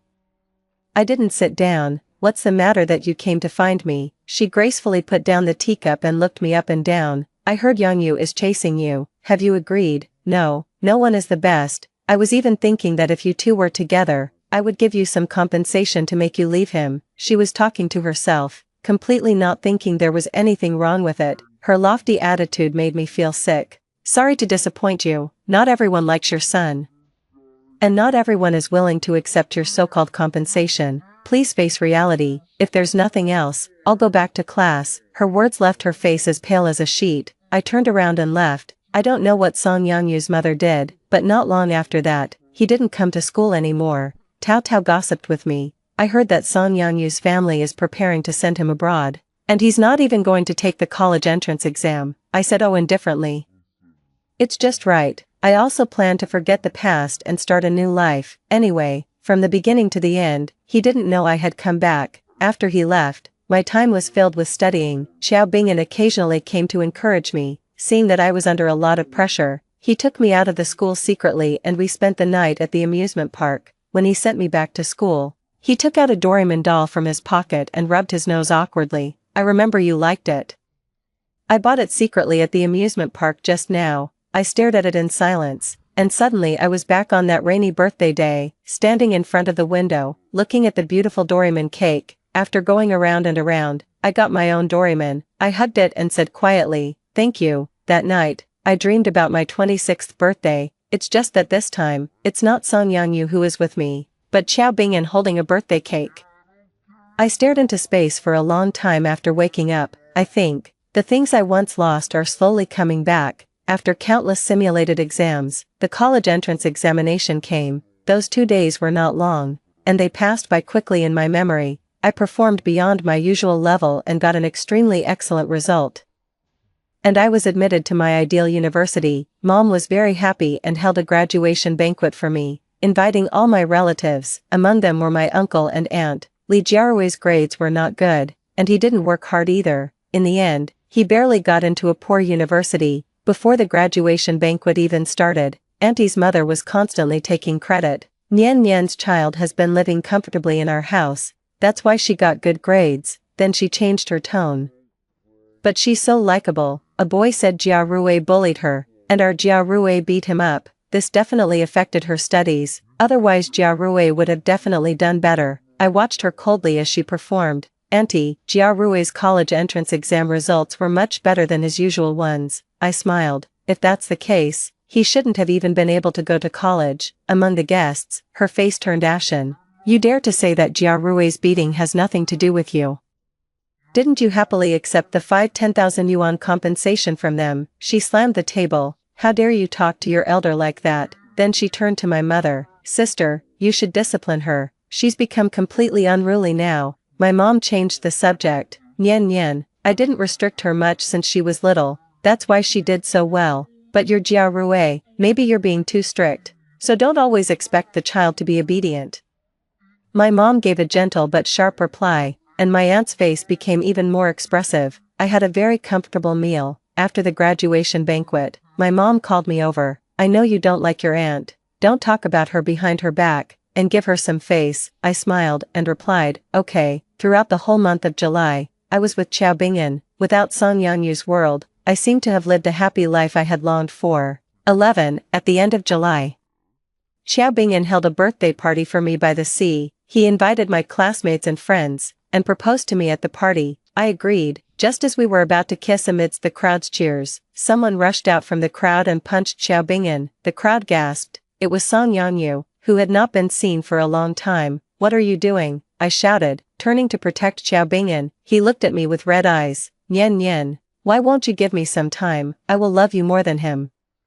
I will do better than him. It's okay that you don't recognize me. I will create new memories for us. You will definitely fall in love with me again. Nian Nian. Until this moment, he still firmly believed that I would fall in love with him again. I suddenly didn't want to act anymore. I turned to Xiao Bingyan. Wait for me a moment. Then pull Song Yangyu aside. There are too many people. It's hard to bring up those past life grievances. He thought I had changed my mind. and was overjoyed. Nyan Nyan, are you, Song Yanyu? I looked up at him. Don't do these meaningless things anymore. I won't like you again. He only understood half of it. So you did like me, right? In the past life. He opened his mouth, overjoyed. You really came back. I didn't respond. He suddenly grabbed my shoulder. Why did you leave me behind? You said you liked me, didn't you? Have you forgotten everything that happened between us? I calmly pushed his hand away. You might not know. On the day I died, my soul returned home. I saw Guaziru falsely accuse me, and you not only didn't defend me, but you also accepted her kiss, Song Yanyu. From that moment on, I no longer liked you. I hate you. His face turned pale. He frantically tried to explain. It's not what you saw. She suddenly came to me, and I didn't believe a single word she said. I just didn't want to waste my breath. Then what about her kiss? Was it also something you didn't want to avoid? Song Yanyu choked. Nyan Nyan, believe me, from the beginning, my heart has only ever belonged to you. That was a ridiculous answer. I couldn't help but laugh out loud. When you had nothing in your previous life, I became the floating log that saved you. Even though I never wanted to confine you to my side with the name of love, you wanted me to stay by your side because of my love. In this life, you still act as you please, completely ignoring my feelings, forcing your so-called pursuit upon me. Trying to make me like you again, Song Yanyu, you don't really love me. From the beginning, you've only ever loved yourself, the last sentence said. The waves crashed heavily on the beach. Song Yanyu's face was pale. He seemed to want to explain something, but was interrupted by Xiao Bingyan. Didn't finish talking yet. It was clearly jealousy. I smiled and replied, we're done. Oh, he said coldly, looking at Song Yanyu, and suddenly threw a punch. The latter staggered back and covered his face. Don't let me see you again. Xiao Bingyan stared at him fiercely. Did you hear that? My boyfriend doesn't want to see you anymore, I added. Song Yanyu looked at me in pain. The person looked like they had been drained of their soul. After a few seconds of stalemate, he lowered his head and left without a word. After this incident, the friends lost their interest. The party ended quickly, and everyone left one by one. What did you say to him? Xiao Bingyan asked in a relaxed manner. I knew he was still jealous. I said that I already had a boyfriend and asked him not to bother my life anymore. He finally laughed. That's more like it. 12. After that day, I never saw Song Yanyu again. He seemed to have completely disappeared from my world. Only occasionally in the middle of the night, I would recall the minor details of our past interactions, and all of them proved that he never loved me as much as I had imagined.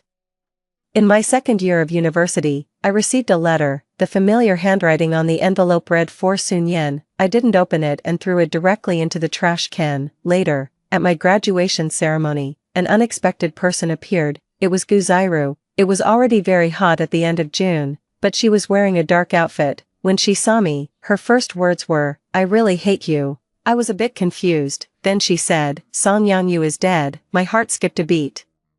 She said she didn't understand why Song Yanyu had such deep feelings for me, to the point that after I left, he developed severe depression and spent the whole day sitting by the window. He became quiet and strange in his behavior. His comfortable family background led him to get involved in a world of luxury and excess. He drank alcohol, gambled, took drugs, and speed raced. He turned himself into a completely different Song Yanyu, a drunk driving incident. His car crashed down from the mountain road. The car was destroyed and he died on the spot. Fate wrote a similar plot. The difference is that in the previous life, the car accident took away his 2 legs, but in this life, it took his life directly. Guaziru spoke with red eyes, from the beginning to the end.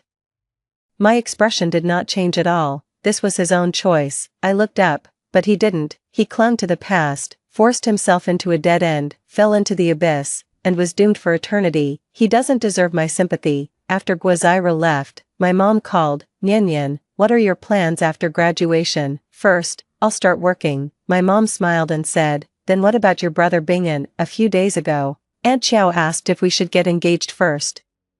I walked out of the auditorium and said, I'm still young, no need to rush. You may not be in a hurry, but someone else is, afraid of not being able to bring his girlfriend home. I looked up and saw Xiao Bingyan waiting for me outside the auditorium, holding a bouquet of flowers. The sun was just right, and the breeze made the paulownia leaves rustle. I smiled and said, the person who is in a hurry has arrived. I'll go discuss it with him first. Hang up the phone. I smiled and walked towards him. Fortunately, in this life, I cherished everything. those important people remained by my side. I will forget everything. I hope in the next life, you will be too. Story 2. When I was 8 years old, I was abducted by human traffickers while trying to save my childhood sweetheart. 10 years later, when I came back, there was a fake daughter by my childhood sweetheart's side who bore a 7-point resemblance to me. She walked into my home openly and hugged my parents affectionately. Later, I caught the fake daughter calling the human traffickers' mom and dad and discussing the plan to abduct me again. In a panic, the fake daughter ran me over with a car and killed me, and my childhood sweetheart even helped her cover up the evidence of the crime and threw my body into the sea. When I opened my eyes again, I went back to the time when the human traffickers were about to abduct my childhood sweetheart. I thought carefully. There seemed to be a little boy in the orphanage not far away who looked quite like my childhood sweetheart. Little boy, my foot is sprained. Could you please take me to the hospital? Ouch, I can't move. I really can't move. Yan Xiao was warm-hearted. As soon as he heard this voice, he couldn't walk away. Grandma, aren't your family members with you? Can't you walk? Come on, I'll carry you on my back. TSK. Look, how willing he is to help others. Whoever saw this scene wouldn't sigh and label Yan Xiao as a good person, but how could such a warm-hearted and handsome young man just stand by and watch me being abducted by human traffickers without doing anything in the previous life? Yan Xiao carried the grandma and walked towards the road. While walking, he turned back and urged me, Niji, hurry up, aren't you coming? At the age of 8, Yan Xiao was still thin and small. He struggled a bit and lifted the grandma up higher on his back. I owed and then stopped. My stomach suddenly hurts a lot. You go first, I'll come to find you later. After saying that, I directly ran in the opposite direction, but since God gave me a chance to start over, how could I miss such a satisfying scene? According to the memories of my previous life, I first ran to a building. The position was just right to see the alley where I was abducted in the previous life. The hospital was not far away, and there were quite a lot of people on the road. But it was already getting dark. It took Yan Xiao a while to walk slowly with the grandma on his back. Grandma, why don't you get down and walk for a while? You're so heavy. The grandma didn't answer but took out a handkerchief from her pocket. In my previous life, when I realized something was wrong, I directly snatched the handkerchief and threw it on the ground, then grabbed Yan Xiao and ran. My actions annoyed the human traffickers hiding in the dark. The other 2 men rushed out instantly to catch us. In the end, he managed to escape, and I became the only victim. This time, I stood by the window in the corridor and coldly watched everything happening below. The handkerchief was put over Yan Xiao's nose, but Yan Xiao reacted quickly and directly threw the grandma off his back. His body swayed twice, holding his head, and with a fierce expression, he said a few words and then tried to run. It seemed that he also realized something was wrong. But it wasn't that easy to run away. 2 men blocked his way, one in front and one behind. They quickly picked him up around the waist. When I faintly heard a few cries for help, I slowly curled up the corners of my lips. Yan Xiao downstairs looked in the direction where I was while struggling. When our eyes met, I smiled and waved at him. Help, Niji, please save me quickly. Save him. I saved him in the previous life, but I died, too. I deliberately wandered outside for an extra hour before going back crying, but my parents didn't care much when they saw me crying. They just said, did you fight with Yan Xiao again? I've told you so many times, a girl should act like a girl. I got tired of listening and started crying even louder with a wow. Dad, Mom, has Yan Xiao come home? I can't find him. At this, my mom was so shocked that her phone fell to the ground. What? Weren't you 2 out together? Come with me to the neighbor's house and check right away. My parents pulled me to the Yan family's house in a hurry. As soon as they entered, they asked, is Yan Xiao here? Dear mother-in-law, are you out of your mind? Yan Xiao went out to play with Gigi. Yan Xiao and I grew up together since we were children. We were real childhood sweethearts, so the parents of our 2 families would tease each other and call each other dear in-laws.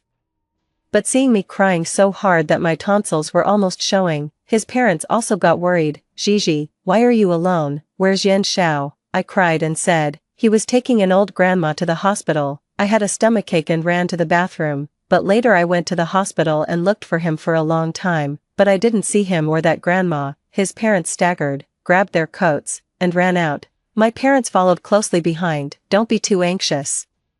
Maybe the child was just having fun and forgot the time. We'll go look for him with you. Don't you know the director of the police station? Call the police and check the surveillance right away. To make the act complete, I deliberately wailed and went home. As soon as I entered the house, I instantly wiped away my tears with a blank expression. This was why I had to stay out for an hour before going home. Both of our families had a bit of money and resources. What if they checked the surveillance and actually rescued Yan Xiao? I had to at least buy the human traffickers some time to leave the city, otherwise, how could I plan what to do next? 3. The desperate and shocked look in Yan Xiao's eyes when he was abducted was exactly the same as mine in the previous life. In the previous life, because of my unexpected appearance, the human traffickers had some difficulty catching the two of us.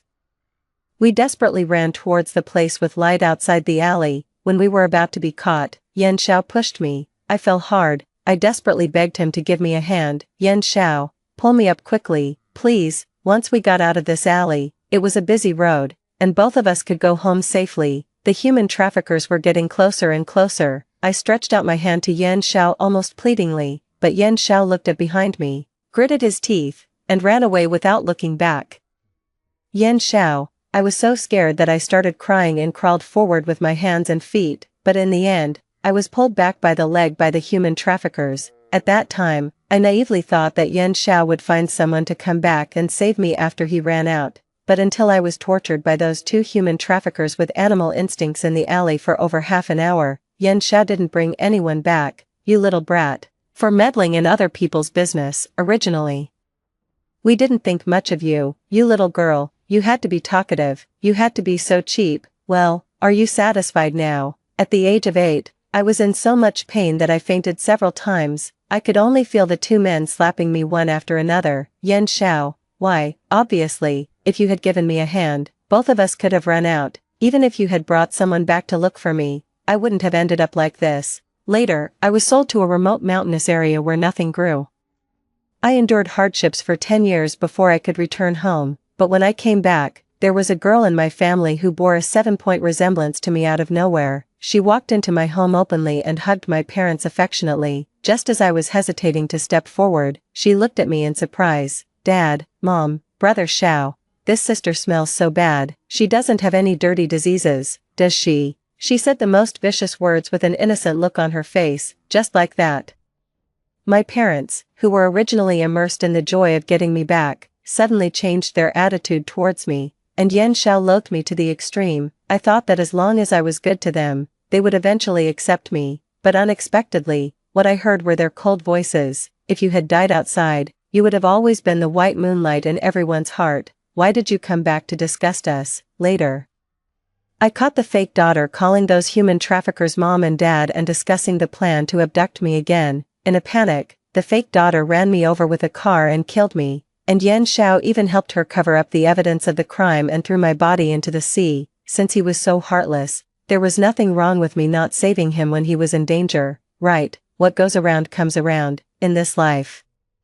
It's his turn to experience the feeling of everyone eyeing you covetously in the mountains. By the way, Yan Xiao is handsome and belongs to the clean and thin type. Those desperate old men like this kind the most. 4. They searched for a whole night before coming back. As soon as they pushed open the door, Yan Xiao's parents grabbed my arm and asked, Gigi, think carefully again. What did the person who asked Yan Xiao to carry her look like? Draw it for Auntie. She pinched my arm and shook me hard.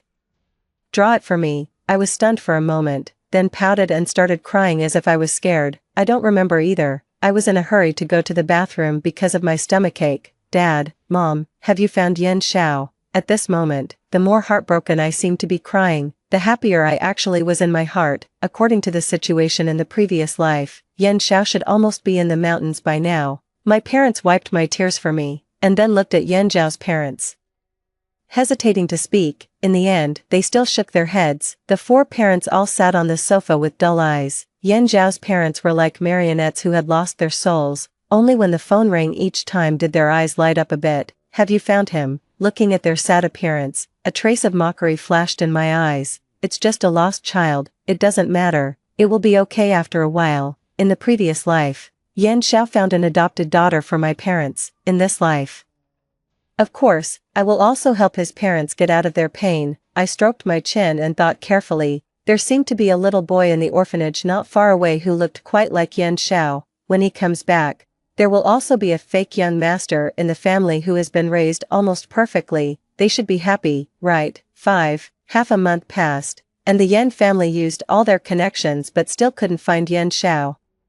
Yan Zhao's parents were immersed in grief every day and had lost a lot of weight in half a month. I looked heartbroken and went to the neighbor's house to accompany them every day. Uncle, Auntie, I'm sorry, if I hadn't gone to the bathroom, would Yan Xiao not have been lost? If I had known that person was a human trafficker, I would have desperately stopped him from doing good deeds. I deliberately said this to find a topic. Yan Zhao's parents looked at me, opened their mouths, and tears fell before they could say anything. With my persistence, after another week, they finally accepted this fact. Silly child, how could we blame you? It was right that you didn't go. If you had gone, I'm afraid you would also. It's all my fault and your uncle's. We only told him to be willing to help others, but we forgot that there are damned human traffickers in this world. As they said this, the two of them hugged each other and cried again. I had been accompanying them for almost a month, and I was already used to the scene in front of me. When they cried, I would quietly go to the kitchen and make them some simple white porridge. After they finished crying, I would bring it up. Uncle, Auntie, eat something. What if there's news about Yan Xiao? You'll still have a lot to do then. Under my persuasion, they could eat a little. Day after day, I gradually integrated into their family in a subtle way, making them regard me as a confidant and a spiritual support, until the day I deliberately didn't go, and they couldn't wait to come to my house to find me. I knew I had succeeded. After calming down their emotions, I proposed, Uncle, Auntie, how about I accompany you to take a walk in the nearby park? Staying at home all the time will drive people crazy. Okay, Gigi, we'll listen to you. I curled up the corners of my lips and slowly said okay. 6. I accompanied them to wander around the park seemingly aimlessly. Yan Zhao's mother held my hand tightly and told me about Yan Zhao's childhood as we walked. Yan Xiao was born on the same year, month, and day as you, and our houses are next to each other. We've always thought that you two were destined. Gigi, do you know what Yan Zhao's baby item is? I asked as if I was interested. What, a boy as old as Yan Xiao actually has a baby item? A trace of a smile flashed in Yan Zhao's mother's eyes, but it was quickly replaced by that trace of sadness. It's funny to say, his baby item is the saliva towel you used when you were a baby. I don't know how he picked it up. Since then, he has to hug it every night when he sleeps. Yan Xiao likes you the most. I didn't say anything. Does he like me? If he likes me, why didn't he save me when I was in danger in the previous life?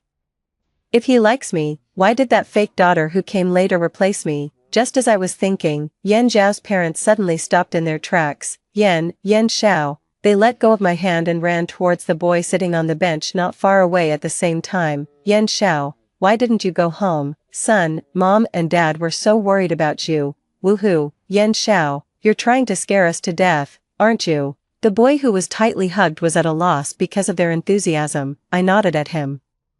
This was the purpose of my bringing them to this park. Ke Wang, the boy from the orphanage, he bore an 8-point resemblance to Yan Xiao. With this face and the behaviors and habits of Yan Xiao that I taught him, it was enough for him to live in the Yan family. 7. Yan Zhao's parents were very disappointed when they found out that Ke Wang wasn't Yan Xiao, but I was there. Uncle, Auntie, don't you think this is fate? He really looks like Yan Xiao. However, brother, where do you live?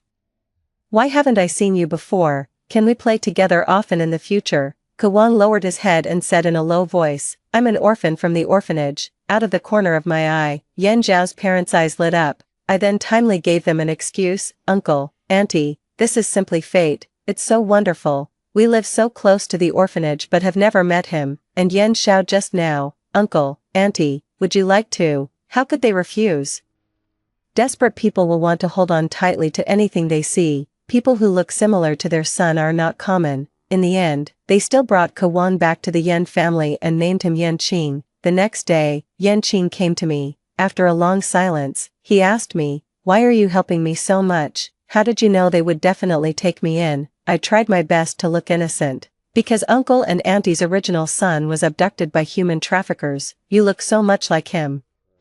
I hope you study hard and don't let Uncle and Auntie down. As long as he behaves himself and doesn't cause trouble, he will be a child of the Yan family in the future. By then, his life will change dramatically, just like that of the fake rich daughter. I'm so looking forward to it. I hope time passes quickly. I wonder what expression Yan Xiao will have when he comes back 10 years later and sees someone has taken his place at home. 8. With Yan Qing around, The sadness of Yan Zhao's parents seemed to have a place to go. He was a well-behaved and sensible person. He basically won them over 2 weeks after arriving home. They would even bring Yan Qing to my house for a dinner party. My mom looked at Yan Qing with a smile. This child is so nice. It's a pity he's an orphan. Meeting you guys now is his good fortune. Yan Qing seems to be about the same age as our Gigi. Where did he go to school before? After asking, Uncle and Auntie looked at me.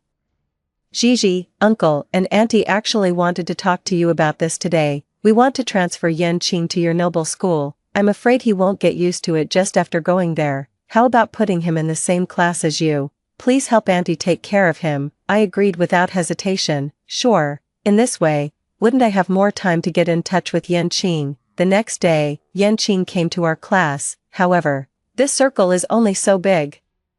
And almost everyone knows that Yan Qing is the adopted son of the Yan family. Children from wealthy families have always been good at sizing people up. They started to test Yan Qing intentionally or unintentionally, seeing that he hadn't firmly established his position in the Yan family yet. They began to exclude and bully him. I saw all of this but didn't interfere. It was not until a week later that I stepped in when Yan Qing was being bullied. After all, only when he is bullied and then saved will Yan Qing be grateful to me. After school, he was blocked in a corner again. I squeezed in from behind. Then, pretending not to understand their bullying, I said, Yan Qing, why are you still playing here? Didn't Uncle and Auntie sign you up for tutoring classes to study and help them share their worries earlier? Yan Qing blinked and was confused for a moment. Fortunately, he wasn't stupid. He knew I was speaking deliberately for these people and didn't expose me. The others were all stunned. Ah, Gigi, are you kidding? Is the Yan family going to hand over the company to this adopted son? I tilted my head and smiled. Otherwise, what else can they do? Yan Xiao has disappeared. Now Uncle Yan only has this one son. Who else can he give it to if not Yan Qing? The crowd looked at each other and consciously made way for us. See you tomorrow, Yan Qing and I walked side by side. And he remained silent all the way. It was not until we were almost home that he said, thank you today. Before I could say you're welcome, he added, I know you were helping me out. Don't worry, I won't covet what doesn't belong to me. I took so much trouble to bring him in, not to make him so harmless. 9. I stopped and looked back at him. Why not covet it? Yan Qing seemed to be stunned by my question. He opened his mouth but didn't know what to say for a long time. I looked at him seriously. The opportunity is right in front of you. Don't you know how to cherish it? Do you want to be bullied all the time? Yan Qing frowned, and a different emotion flashed in his beautiful eyes. I averted my eyes. He looked so much like Yan Xiao. But I'm an adopted son. Yan Xiao will come back sooner or later. So what if you're an adopted son? I retorted. They don't care whether it's a biological child or an adopted one. What they value most is what's beneficial to the family. Besides, what about feelings? Before I was 8 years old, my parents doted on me alone. They wished they could hold me up to the sky, but when I came back in a sorry state 10 years later, didn't they still stand with the fake rich daughter and abandon me like a worn-out shoe? They disliked that I was dark and thin and couldn't be presented in public. They thought I had completely forgotten all the social etiquette I had learned before and would make them a laughingstock if I was taken out. Even at a dinner party with more than 20 people, just because my chopsticks fell to the ground, my dad told me to get out in public. But Mom and Dad, for the past 10 years, my hands and feet were always tied with ropes. I had to bury my face in the bowl to eat. If I didn't eat, I would starve to death. For me, so-called etiquette was the first thing I abandoned. It was already very difficult for me to come back alive. Feelings will fade. Whether to seize this opportunity is up to you. After saying that, I went home one step ahead. In this life, I will only focus on interests. 10. Probably what I said to Yan Qing worked. He really became more and more like a rich second generation day by day. Whenever he had something he wasn't sure about, he would come to ask me. He no longer cowered in front of anyone. Over the past few years, in addition to learning golf, shooting, equestrianism, and piano, he also learned financial knowledge and business administration thoroughly. He grew into a more outstanding existence than the real Yan Xiao. After he won another project for the Yan family, I waited for him outside the meeting room. As soon as he came out, a bunch of flowers was handed to him again. Congratulations on winning another big deal. Yan Qing held the flowers in one hand and naturally took my bag with the other. Stop teasing me, future female tycoon, let's go home. I smiled and didn't say anything. Over the years, Not only has Yan Qing proven himself in various fields, but I'm also not far behind. By the way, the college entrance examination is coming soon. Which university do you want to go to? I answered without hesitation, a university in this city. Yan Qing looked at me. What a coincidence, so do I. Looking at the receding night view outside the window, I slowly curled up the corners of my lips. 10 years are almost over. I have been committed to improving myself. I have gradually taken over the contacts, resources, and family business from my parents, and Uncle Yan has gradually let Yan Qing take over the family business in addition to his studies. Although he is young, he can complete each task excellently. As a result, everyone in the circle knows that the Yan family has found a blessing in disguise and adopted a son who is intelligent and hard-working, coupled with his outstanding appearance and tall figure. This guy even became popular on the internet by accident. Although he doesn't plan to make a living in the internet field, he has gained 10 million followers with just a bare account with no content. Calculating the time, Yan Xiao should be coming back soon, but in any case, Yan Qing has more than one way out. Besides, at that time, it's not certain who Yan Zhao's parents will side with. I must stay in this city to watch this big show. 11. On the day the college entrance examination ended, Uncle Yan's family and my parents took us out to celebrate. Everyone was beaming with joy, and there was not a trace of gloom on the faces of Yan Zhao's parents. We didn't go home until the middle of the night. Uncle, Auntie, see you tomorrow. We waved and said goodnight. But as soon as the words were out of our mouths, a sinister voice came from not far away. Who is he? Yan Zhao's parents answered without hesitation. Yan Qing, our son. Under the street lamp, a person in slightly ragged clothes stomped his feet in frustration and roared, "If he's your son, then what am I?" Everyone was stunned, and the things in Yan Zhao's parents' hands also fell to the ground. My parents looked at each other, and the hands that were about to open the door silently retracted. Only I couldn't help laughing. I've been waiting for so long. He's finally back. When I saw the girl next to him, my hand hanging by my side suddenly clenched tightly. And Yuan, the adopted daughter of my parents in the previous life, she was afraid that her status would be in danger because I came back home, so she framed me several times and finally ran me over and killed me, the fake rich daughter. I would recognize her even if she turned to ashes. Yan Xiao rushed forward like crazy and looked at Yan Qing. He roared loudly and questioned, "I was lost, not dead. Do you have me, your son, in your hearts at all? I ate pig excrement in that god-forsaken place, while you were having fun at home and even found someone to replace me." Yan Zhao's parents were so stunned that they didn't come to their senses. Actually, it's no wonder they were like this. Yan Xiao looked completely different now. His hair was greasy and stuck together. There was a scar on his dark face, his neck was dirty, and obvious dirt could be seen, looking like a black wheel. "Speak, say something. I'm back. I'm the child of this family. Tell this guy to get out." As he said this, Yan Xiao started to push and shove Yan Qing. At this time, Yan Zhao's parents finally reacted. They subconsciously blocked Yan Qing behind them. Shower, why are you back?" Yan Xiao laughed out of anger with red eyes. "Shouldn't I come back? Fine, then I'll leave." At this moment, Xiaoen, who had been silent all this time, pulled Yan Zhao's arm. "Uncle, Auntie, Yan Xiao has suffered a lot of grievances in the years since he was abducted. It's understandable that he's sad to see this scene when he comes home. Just look at the scars on his body to know how hard his life has been." There were scars all over Yan Zhao's belly and back. I knew exactly where these scars came from. They were nothing more than from being whipped. If he didn't listen, he was beaten.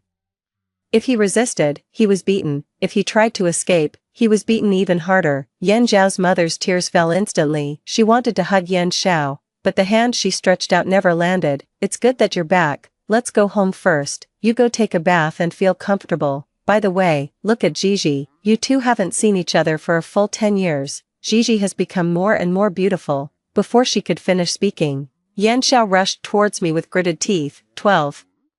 I deliberately didn't dodge, but Yan Qing hugged me and dodged Yan Zhao's attack. "And Ji, you such a bitch also deserve to live in this world. You die for me. I'm going to kill you." Everyone was frightened by his appearance. I also pretended to be pitiful and innocent, shivering and hiding behind my parents. "Yan Xiao, why are you saying such vicious words to me as soon as you come back?" Of course I knew why. Back then, I also watched him being taken away. Yan Xiao pointed at my nose and cursed at me, saying that I would come to no good end, that I was worse than a pig or a dog, saying that he was abducted because of me. I didn't defend myself at all. I just looked at him with a stunned and hurt expression throughout. Just like no one believed me in the previous life, now no one believes him either. During the time he was away, I was almost like half a daughter of the Yen family. Who would believe his nonsense? Sure enough. Seeing that he couldn't persuade Yen Zhao's father kicked over the trash can next to him and then pointed at him and scolded loudly, "Stop going crazy here. At that time, we checked the surveillance. You were stupid enough to be deceived. What does it have to do with Gigi? Go home quickly." Yen Zhao still wanted to say something, but his father added, "If you don't go home, get out, from now on. I'll pretend I don't have a son like you." Finally, Xiaoan gently touched Yen Zhao's arm, only then did he relent. "Fine, I'll go home, but this is Xiaoan, my girlfriend, she has to stay at home with me." Only then did this farce end, but before entering the door, Xiaoan looked back at me. The hatred in her eyes made me confused. If anyone should hate, it should only be me hating her. Could it be that she was also reborn? 13. The next day, Yan Qing and I made an appointment to prepare for the relevant matters of the art exhibition. After thinking for a while, I deliberately went to the neighbor's house. "Uncle, Auntie, how is Yen Zhao?" As soon as Yen Zhao, who was having a meal, heard my voice, he slammed his chopsticks on the ground. "Dad, I said last night that from now on, we should draw a clear line from the neighbors." Yen Zhao's father looked at him helplessly, and his mother quickly got up and pulled me in.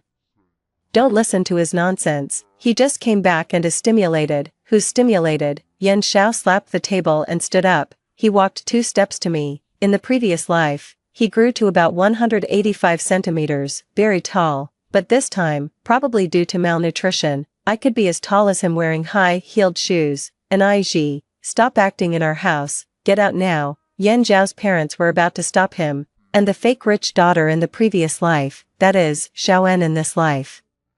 "Stop them first, Uncle, Auntie, let's listen to what Yen Zhao has to say." "And Ig, I really don't know where I offended you. Do you know what kind of life I've been living these years?" Those beasts, probably thinking of something sad. Yen Zhao's lips began to tremble halfway through his words. "But now I'm back, this is my home, not your home with that pretty boy. I'm the biological son of the Yen family and the heir to the Yen family's business. None of you are allowed to covet my things." I looked at Yen Zhao's parents and then, like coaxing a child, nodded along with his words. Okay, you're right, Yan Qing, it's getting late, let's set off first." "Where are you going?" Yen Zhao blocked our way. I deliberately looked at Yan Qing with admiration. "To the launch event of the project that Yan Qing and I participated in together. By the way, didn't you also like to accompany Uncle and Auntie to these activities before? Do you want to go with us this time?" Yen Zhao's face instantly turned red with anger. "Oh, right, I forgot. Even with the best platform, after being away for 10 years, it's very difficult to come back." I smiled and waved to Yen Zhao's parents. "Uncle, Auntie, we're leaving." 14. After going out, Xiaoan actually followed me. Yan Qing went to wait for me in the car first, while Xiaoan began to test me. "I heard that you and Yen Zhao were childhood sweethearts. Were you there when he was abducted back then? Why did you manage to escape successfully?" Looking at her pretended innocent appearance, I covered my nose and took a half step back. "It stinks. Did you not wash yourself clean when you took a bath last night? There's a fishy smell. You don't have some dirty disease, do you?" These were the words she said to me when we first met in the previous life. We stared at each other, and the hatred that we no longer concealed burst out from the bottom of our eyes. "Sure enough, you, this bitch, were also reborn." I chuckled twice. "This is what you call the mercy of heaven. He specifically let me come back to deal with you 2 murderers." Xiaoan looked at me with a cold smile on her lips. "So what if you were reborn? You're still going to be my loser. In this life, I'll crush you with a car and then throw you into the gutter to feed the stinking fish and shrimp. At that time, your parents will still regard me as their daughter." I looked at her sideways and suddenly laughed. Did she think I had done nothing in these 10 years? No, it's probably not that I can't do without them, but that they can't do without me. "What are you laughing at?" I scanned her up and down and said lightly, "I just think that without my family's money spent on you, you really look very ordinary." Guess what Yen Zhao would do to you if he knew that the human traffickers were your parents? Her pupils suddenly shrank in fright. And I left with my head held high and got into the Mercedes-Benz not far away. Yen Qing handed me a bottle of water. "You seem to really hate those two." "Yes, I didn't hide it. If you still want to stay here, You have to be as hostile to them as I am, after waiting for so many years. Wasn't this what I was waiting for? Yanqing looked ahead and started the car, saying softly, okay, 15. There wasn't actually much to do at the launch event. I used this as an excuse just to deliberately provoke them. After we were almost done with our work, Yanqing and I found a coffee shop and sat down. Just as we were sitting there, I saw a car from the Yan family drive by on the roadside. Could that be Yan Xiao? Follow and see. The car stopped at the entrance of the hospital. It was indeed Yan Xiao, and he didn't bring Xiao En with him. He was acting very secretively, and as soon as he entered the door, he went straight to the proctology department. Yanqing was puzzled. What is he doing here? I smiled meaningfully. It couldn't be that he came to the hospital alone to see a hemorrhoid problem, right? It seemed that Yan Xiao had experienced a lot these years. Yan Xiao stayed in the proctology department for a whole day. Before leaving, he kept shouting that he had something to do and couldn't be hospitalized. After he left, I asked Yanqing to use his face, which was similar to Yan Zhao's, to deceive the doctor. What's going on? Yanqing's expression was a bit complicated. Speak, what on earth is going on? Yanqing took out a photo and showed it to me. It was an X-ray film that Yan Xiao had just taken. There was actually a round light bulb and a beer bottle in his abdominal cavity. Even though I was mentally prepared, I was still stunned. Goodness, his experience was much richer than mine in the previous life. 16. A few days later was Yanqing's 18th birthday. Although the atmosphere in the Yan family was a bit awkward these days, Yan Zhao's parents were still carefully preparing his coming-of-age ceremony. Yan Xiao had been causing trouble. When I came home, you didn't even hold a banquet to welcome me. Now, for just an adopted son's 18th birthday, you're making such an exaggerated coming-of-age ceremony for him. Mom and Dad, are you getting senile? I'm your biological son. I stood aside, looking innocent, and said, but brother Yanqing has not only won various competitions but also participated in company projects early, bringing a lot of honor to the family. And this birthday party is not just for him. Many people will come. Isn't an adult's party just a business field? Yan Zhao's parents looked at me and Yanqing approvingly, but when their eyes fell on Yan Xiao, they sighed imperceptibly again.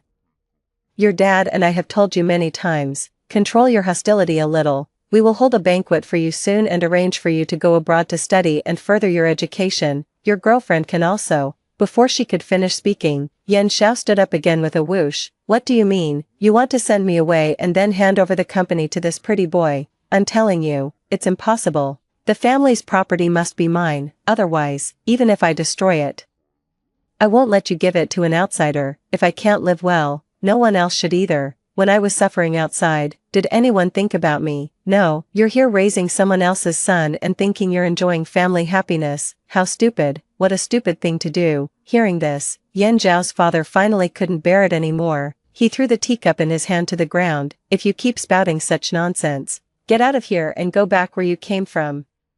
Yan Xiao was so angry that his whole body was shaking. Finally, Xiao En pulled him out. After comforting Yan Zhao's father, I went home. Just then, I happened to see those two arguing on the road. With such a good opportunity, how could I not go over and annoy them? Are you angry already, Yan Xiao? I'm not saying this to be mean, but you're really becoming more and more narrow-minded. Yan Xiao still wanted to attack me, while Xiao En stood aside and watched coldly.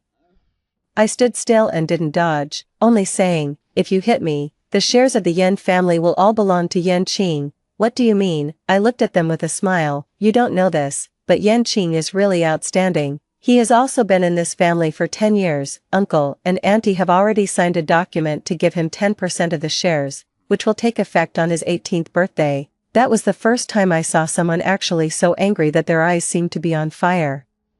After the 18-year-old coming-of-age ceremony, Yanqing will be a proper shareholder. Yan Xiao gritted his teeth. This is simply outrageous. 17. Many people came to the coming-of-age ceremony. As the protagonist of the day, Yanqing was shining brightly. He chatted with the guests along with Yan Zhao's parents. After 10 years of edification, he was already very proficient in such occasions. Just as he was cutting the cake, Yan Xiao suddenly opened a bottle of champagne and sprayed it at Yanqing on the stage. The champagne splashed equally on everyone, causing exclamations at the scene. Yanqing's carefully groomed hair got wet and stuck to his forehead, and a few drops of champagne flowed down his cheeks. Yan Zhao's parents were also startled, but it was too late to stop it. Why are you celebrating this outsider's birthday? Why are you introducing him to so many people? Yan Xiao shouted from behind. Still not satisfied, he went up on stage and tore off the microphone. Open your eyes and see clearly. I'm the proper heir of this family. That fake, I'll kill him sooner or later. Before he could continue going crazy, Yan Zhao's father rushed up directly and slapped him. Shut up, I'm sorry, everyone. Yan Xiao has a problem with his mind. He's crazy. Ah, Yan Xiao, how dare you hit your father? The father and son started fighting in public, scaring the guests away.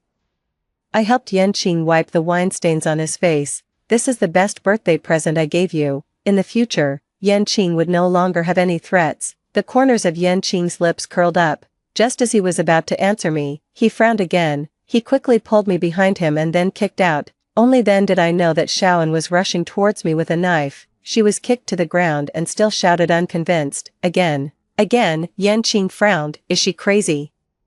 Of course I knew what again meant. Unfortunately, she would never have another chance in this life. 18. Yan Zhao's father and Yan Xiao completely broke up. They severed their father-son relationship, and Yan Xiao was kicked out of the house. At the same time, I found a reporter to expose Yan Zhao's X-ray film. Instantly, the topic about Yan Xiao became extremely popular the whole network. No, I'm just curious how this guy can still fight with foreign objects in his body. But guy. No, I just slipped in the bath and accidentally sat on them. He might really be crazy. The overwhelming negative comments could quickly drown a person. A few days later, I received a text message from Yan Xiao. The old place, dare you come? I thought for a long time before I remembered where the old place he mentioned was. That night, I went to the appointment gladly, but I was well prepared when that car rushed towards me again. Before it even reached me, 2 tires burst and it crashed into the big tree next to it. I looked coldly at them, who were all injured. Do you think I would fall in the same place twice? There was a cut on Yan Zhao's head, and blood covered his face. He glared at me viciously. Why on earth are you treating me like this? I smiled. I'm just treating you the way you treated me. Vaguely, I smelled the smell of gasoline. Looking at the gasoline gradually flowing on the ground, I got to the point. You've been staying in a place called Huangdegutan all these years and couldn't run away, right? A trace of surprise flashed in Yan Zhao's eyes. How do you know? I curled my lips. I also know that the girlfriend next to you, her parents are human traffickers. Yan Xiao didn't believe it. I smiled and threw over a video. It was Xiaoan affectionately calling the human traffickers mom and dad and giving them a lot of ideas to abuse Yan Xiao. As for how I got this video, of course, after I was reborn, I sent someone to secretly install a hidden camera in the human trafficker's house early. Xiaoan also saw the content of the video and screamed, shaking her head. No, no, but Yan Xiao was furious. I'll kill you, you bitch. I turned around and walked away quickly. Let the fire wash over these 2 scumbags. 19. After learning of Yan Zhao's death, Yan Zhao's parents were not as sad as expected. Instead, they seemed to be relieved. However, Yan Zhao's father was also beaten badly, coupled with the psychological blow. He seemed to have aged 10 years. Yan Qing also smoothly became the only heir. My parents were watching TV at home and sighing about the series of things that happened in the Yan family. Is there some saying in their family? So many things have happened recently. To be honest, they should find someone to get rid of the bad luck. My stomach suddenly hurts a lot. You go first, I'll come to find you later. You. When I met my parents' eyes, I took out 2 plane tickets and then said slowly, the elders of the neighbor's family have all stepped down. You two should also go abroad to enjoy your old age. Nij. Do you think you've grown too big for your britches? I stood up with a smile and then shook the small medicine bottle in my hand. Dad, your heart hasn't been feeling well recently. The special medicine is all from me. In fact, there was no special medicine, it was just vitamins. He thought it was effective only because on the day he took the medicine, I didn't drug him. My dad was immediately caught by the throat. He slumped back on the sofa. Okay, the child has grown up and started to plot to seize power. Hee. I went straight upstairs. In the previous life, they alienated me after listening to the instigation of the fake rich daughter. Letting them go abroad to retire was already my kindness. The next morning, when I went out to the company, I happened to meet Yan Qing, who was about to leave. At the door, he raised his chin at me. Let's go. I curled my lips and got into his car. Let's go. Our battlefield has just begun.